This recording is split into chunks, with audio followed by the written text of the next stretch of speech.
ہماری مسجد میں امام صاحب ہر نماز کے بعد اجتماعی دعا کرتے ہیں، وہ اس میں یا رسول اللہ انظر حالنا کہتے ہیں۔ میں نے ان سے پوچھا لیکن انہوں نے بات ٹال مٹول کر دی، مہربانی کر کے تسلی بخش جواب دیں۔ کیا جواب دیں بھائی؟ غلط کر رہے ہیں۔ ان کو بتائیں بخاری مسلم میں ہے کہ 70 صحابہ کو جب دھوکے سے شہید کیا جانے لگا تو انہوں نے یا رسول اللہ انظر حالنا نہیں کہا، حالانکہ رسول اللہ دنیا میں موجود تھے۔ انہوں نے کہا اے اللہ ہمارے نبی کو ہمارے حال کی خبر کر دینا، ہم ان کے دین پر قائم ہیں اور اس حال میں اپنے رب سے ملنے والے ہیں کہ ہمارا رب ہم سے راضی اور ہم اپنے رب سے راضی۔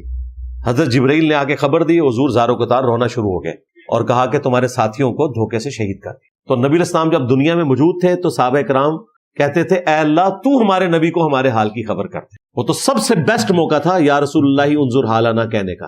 اس ایک حدیث نے جو بخاری میں بھی ہے مسلم میں بھی ہے 3 عقیدے کلیئر کر دیے، حاضر و ناظر کا عقیدہ، استعانت کا عقیدہ یعنی غیر اللہ سے مدد کا عقیدہ، اور علم غیب کا عقیدہ۔